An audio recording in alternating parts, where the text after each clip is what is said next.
Hello friends. तो आज हम पढ़ते हैं ईडियम्स।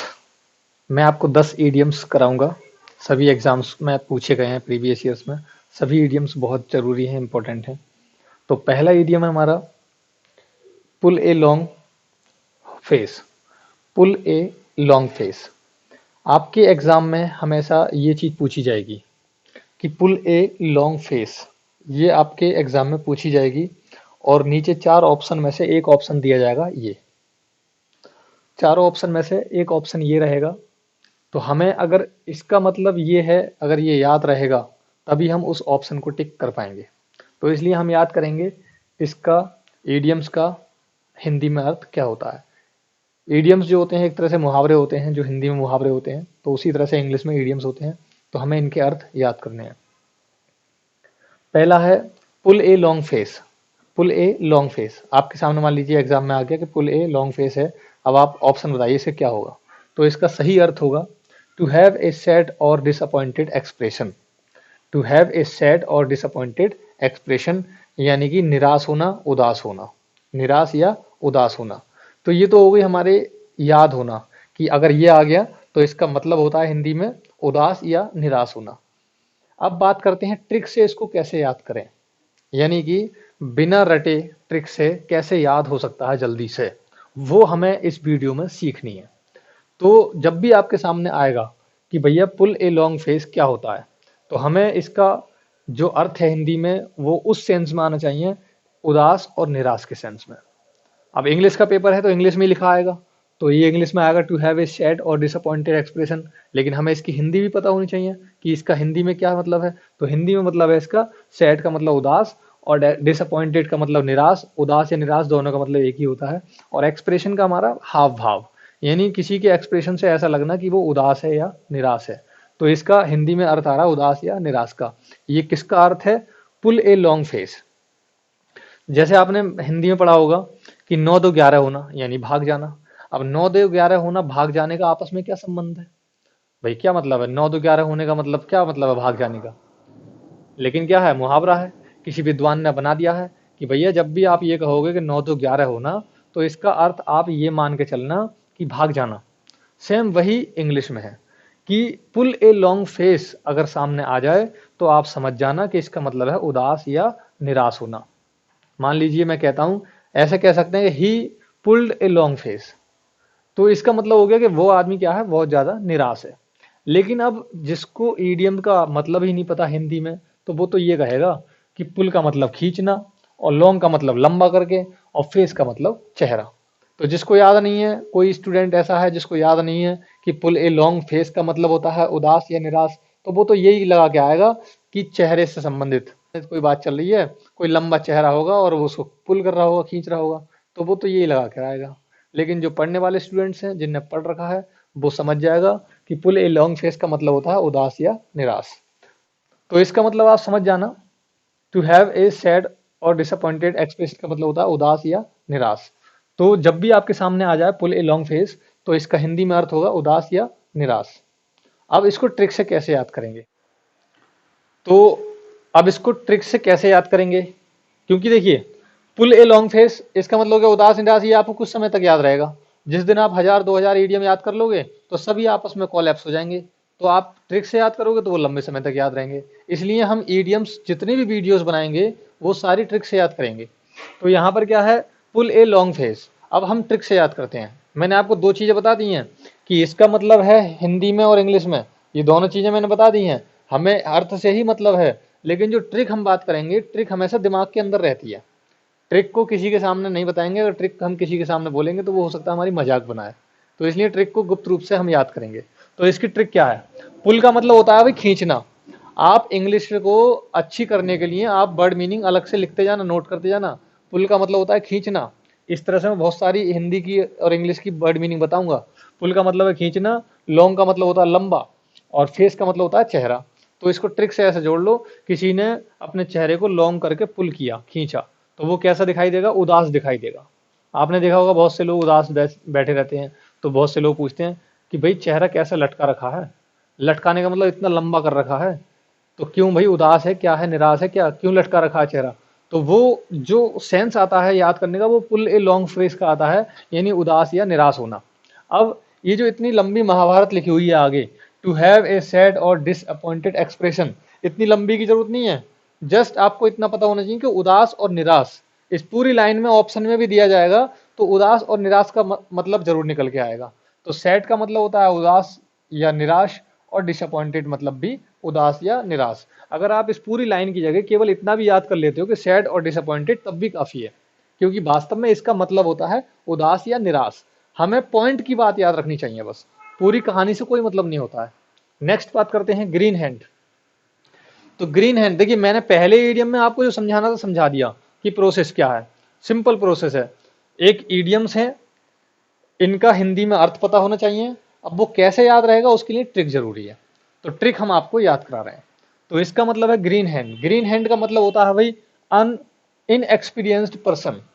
इनएक्सपीरियंस, देखिए एक्सपीरियंस का मतलब होता है यहां से लेके यहां तक। एक्सपीरियंस का मतलब क्या होता है?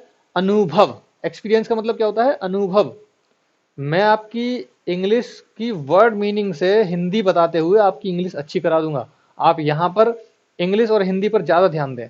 एक्सपीरियंस का मतलब होता है अनुभव। जब इसमें डी लग जाता है तो ये एक्सपीरियंस्ड हो जाता है। एक्सपीरियंस का मतलब कोई ऐसा व्यक्ति जो अनुभवी है, यानी ये एक एडजेक्टिव बन जाता है। किसके बारे में बता रहा है? वो व्यक्ति के बारे में बता रहा है। कैसा व्यक्ति है वो? अनुभवी व्यक्ति है। तो एक्सपीरियंस अनुभव होना, और एक्सपीरियंस्ड एक व्यक्ति जो अनुभवी है। और इनका मतलब हो गया उल्टा, यानी जिसके पास अनुभव नहीं है, अनुभवहीन। तो इन एक्सपीरियंस का मतलब हो गया अनुभवहीन। पर्सन का मतलब व्यक्ति, अनुभवहीन व्यक्ति। किसका मतलब है? ग्रीन हैंड का। ग्रीन हैंड का मतलब है अनुभवहीन व्यक्ति। ग्रीन, अब इसको ट्रिक से याद कर लेते हैं। मान लीजिए किसी का हाथ कैसा है? हैंड। हैंड कैसा है किसी का? ग्रीन है, हरा है। तो हरी जो चीजें होती हैं वो कच्ची होती हैं। कच्चा आम देख लो हरा होगा, कच्ची कोई भी चीज देख लो वो हरी होती है।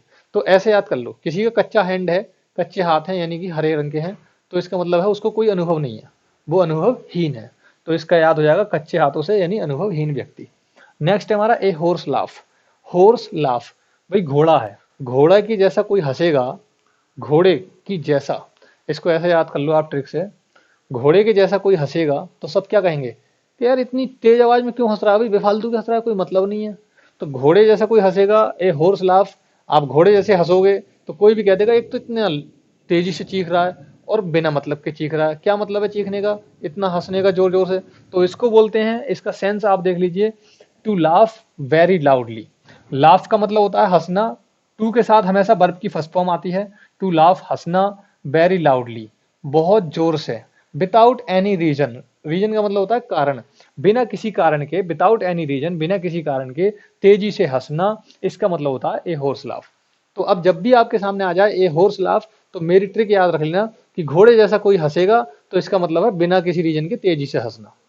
तो हिंदी में याद कर लेना, बिना किसी रीजन के तेजी से हंसना। नेक्स्ट है on the blink. On the blink मुहावरा है, तो इसका हिंदी में अर्थ दिया है मुहावरे का out of order. Out of order, out of order का मतलब होता है, देखिए ऑर्डर, ऑर्डर का मतलब एक आदेश भी होता है। देखिए ऑर्डर का मतलब होता है आदेश, ऑर्डर का मतलब आदेश, सॉरी दिखाई नहीं दे रहा, मैं यहाँ लिख देता हूँ। ऑर्डर का मतलब होता है आदेश, और कई सारे अगर ऑर्डर्स होते हैं तो वो एक नाउन बन जाती है। कितने सारे आदेश हैं? 2 3 4, तो वो नाउन बन जाती है। लेकिन अगर ये होता है इन ऑर्डर, तो इन ऑर्डर का मतलब होता है क्रम में, क्रम में होना। कहते हैं ना इन चीजों को क्रम में रख दो। लेकिन आउट है वो, ऑर्डर से कैसा है? आउट। तो इसका मतलब वो सही नहीं है, खराब है। ऑर्डर से बाहर है तो वो क्या? खराब है। आउट ऑफ ऑर्डर यानी कि बिल्कुल बेकार चीज, खराब हो जाना। क्योंकि इन ऑर्डर होती तो अच्छी होती, लेकिन आउट ऑफ ऑर्डर है तो वो बेकार चीज है। कोई भी चीज उल्टी सीधी पड़ी है, बेकार है, खराब है, तो वो क्या है? आउट ऑफ ऑर्डर होता है। तो ये इसका किसका अर्थ है? On the blink. अब ऑन द ब्लिंक जब भी आपके सामने आ जाए तो आप समझ जाना कि इसका हिंदी में अर्थ आएगा आउट ऑफ ऑर्डर, यानी खराब, बेकार क्रम में, गलत तरीके से, अव्यवस्थित। अब इसको ट्रिक से कैसे याद करेंगे? ब्लिंक का मतलब होता है झपकी लेना, झपकी लेना, झपकी लेना। ब्लिंक का मतलब क्या होता है? झपकी लेना। अब कोई भी आदमी ऑन द ब्लिंक है, झपकी लेगा, तो वो अपना काम खराब करेगा। मान लीजिए कोई कार चला रहा है, झपकी ले ले तो काम खराब करेगा। ट्रेन चला रहा है, झपकी लेगा तो काम खराब करेगा। पढ़ रहा हूँ, झपकी ले रहा हूँ तो काम खराब कर रहा हूँ। ठीक है, तो ब्लिंक से आप याद कर लेना, ऑन द ब्लिंक, यानी जिसकी ब्लिंक ऑन है, जिसकी झपकी ऑन है, तो वो हमेशा अपने सारे काम कैसे करेगा, बेकार करेगा, खराब करेगा। नेक्स्ट है इन ब्लैक एंड ब्लू, तो इसका हिंदी में अर्थ हो जाएगा बीट मर्सीलेसली। बीट का मतलब होता है पीटना, मर्सीलेसली का मतलब होता है दया से बाहर। देखिए मर्सी होती है दया, मर्सीफुल होता है दया से भरा हुआ, मर्सीलेस होता है बिना दया के, यानी दयाहीन। दयाहीन यानी जिसको बोलते हैं निर्दयता पूर्वक, तो निर्दयता पूर्वक किसी को पीटना, निर्दयता पूर्वक किसी को पीटना, ये किसका अर्थ है, in the black and blue का। तो अब इसको ट्रिक से कैसे याद करेंगे, इन ब्लैक एंड ब्लू, आपने किसी को पीटा तो वो काला भी पड़ जाएगा और नीला भी पड़ जाएगा। किसी को आपने पीटा वो काला भी पड़ जाएगा और नीला भी पड़ जाएगा। तो जब भी आपके सामने दिखाई दे जाए इन ब्लैक एंड ब्लू यानी काला नीला, तो ट्रिक से समझ लेना कि काला नीला पीटते पीटते किसी को कर दिया था, किसी को इतना पीटा कि वो काला नीला हो गया। तो इन ब्लैक एंड ब्लू, काला नीला जब सेंस आ जाए तो इसका मतलब होता है बीट मर्सीलेसली, यानी निर्दयता पूर्वक पीटना, निर्दयता पूर्वक पीटना। एक बार मैं आपको इनका रिवीजन करवाता हूँ कि मैंने ट्रिक कैसे जोड़ी है। पुल ए लॉन्ग फेस, किसी ने चेहरे को लंबा कर दिया था, इसका मतलब वो था उदास। ग्रीन हैंड, किसी का हाथ कच्चा था, इसका मतलब वो था अनुभवहीन। ए हॉर्स लाफ, कोई घोड़े की तरह हंस रहा था, तो इसका मतलब क्या है, बेफालतू के हंसना, तेजी से, तेज आवाज में। ऑन द ब्लिंक, जो झपकी ले रहा था तो वो काम खराब कर रहा था। इन ब्लैक एंड ब्लू, किसी को इतना पीटा कि वो काला और नीला हो गया। तो इस तरह से मैंने आपको याद करवा दिया है ट्रिक से। जरा सी आप ट्रिक याद करें, इन चीज़ों को आप हमेशा याद रखोगे, आप भूल नहीं पाओगे इन चीज़ों को। लेकिन अगर ट्रिक भूल जाओगे तो फिर दोबारा मेहनत करनी पड़ेगी। अब 5 ईडीएम को कराने में कम से कम 5-6 मिनट निकल गए। अगर भूलते रहोगे तो फिर पढ़ाई का कोई मतलब नहीं है, बार बार रिवीजन करना पड़ेगा। ये पढ़ाई का जो सिस्टम है, इसके ऊपर मैंने एक वीडियो बना रखी है, उसका लिंक नीचे है, वो देखना। और मुझे आप फॉलो करना चाहते हैं किसी भी सोशल मीडिया पर, सारे सोशल मीडिया के लिंक नीचे लिंक में दिए गए हैं, आप हर जगह मुझे फॉलो कर सकते हैं। नेक्स्ट देखते हैं, चलिए नेक्स्ट देखते हैं, क्लोवन हूफ। देखिए क्लोवन हूफ क्या होता है, क्लोवन को, क्लोवन हूफ क्या होता है, क्लोवन को हिंदी में बोलते हैं दो शाखाओं वाले। यानी कोई पेड़ है उसकी दो शाखाएं हैं, कोई चीज है उसके दो मुंह हैं, उसको बोलते हैं क्लोवन। क्लोवन का मतलब हो गया दो मुंह वाले, दो शाखाएं वाले। और हूफ का मतलब होता है खुर, खुर जो होते हैं, बकरी के खुर, घोड़े के खुर, किसी जानवर के खुर, उसको बोलते हैं हूफ। तो क्लोवन हूफ, इसका कुछ ऐसा सेंस आ रहा है कि खुर हैं और दो मुंह वाले हैं, जैसे बकरी के दो खुर होते हैं दो मुंह की तरफ। तो ऐसी चीजों को हमेशा क्या माना जाता है, द एविल इंटेंशन। एविल का मतलब होता है बुराई, गंदा, दुष्ट, बेकार। हिंदी में कुछ भी बोल सकते हो, कई सारे नाम है, दुष्ट बोल दो, बेकार बोल दो, सड़ा हुआ बोल दो, बदतमीज बोल दो, बुराई वाला बोल दो, अवगुण मान लो, कुछ भी मान लो। तो एविल का मतलब होता है बुराई, बेकार, दुष्ट, बेकार मान लो। और इंटेंशन का मतलब होता है इरादा। इंटेंशन का मतलब इरादा। आपने सुना होगा कई सारे डायलॉग में कि मेरा कोई ऐसा इंटेंशन नहीं था कि मैं आपको हर्ट करूं, तो कि मेरा कोई ऐसा इरादा नहीं था कि मैं आपको हर्ट करूं। तो इंटेंशन का मतलब होता है इरादा, एविल का मतलब होता है बुरा, दुष्ट, और हूफ का मतलब होता है खुर, और क्लोवन का मतलब होता है दो शाखाओं वाले।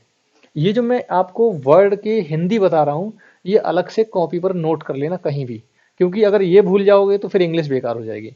इंग्लिश में वर्ड मीनिंग ही है, पूरी इंग्लिश में 80% जो रोल है वो वर्ड मीनिंग का है।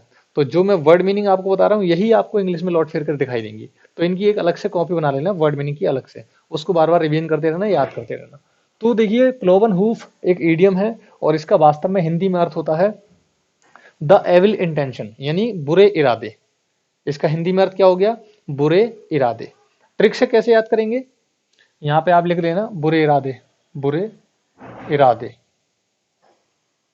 इसको ट्रिक से कैसे याद करेंगे, भाई खुर हैं, खुर किसी के, और दो दो खुर हैं, तो वो क्या है, बेकार की चीज है, क्या करेंगे उसका खुर का, तो बेकार की चीज है, तो वो गलत इरादे हैं उसके। ठीक है।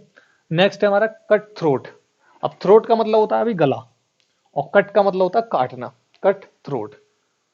ठीक है, कहते हैं ना फोन कट कर दिया, कट कर दिया, कट करना भी होता है चाकू से कट करना। तो कट थ्रोट का मतलब होता है गला काटना। थ्रोट का मतलब क्या है, गला, और कट का मतलब काटना। तो इस ईडियम का जो हिंदी अर्थ है वो है टफ, यानी कि कठिन। टफ यानी कि कठिन।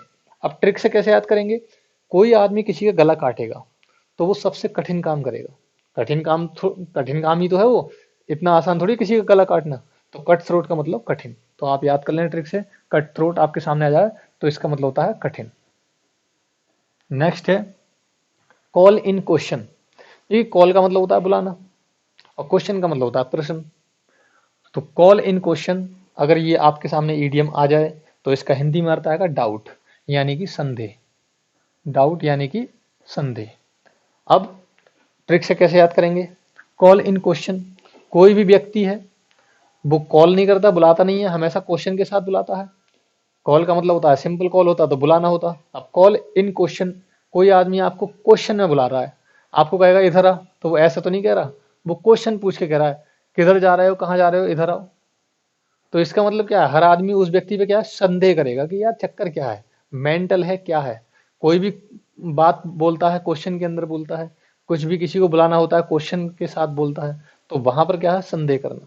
तो कॉल इन क्वेश्चन, संदेह करना। नेक्स्ट है हमारा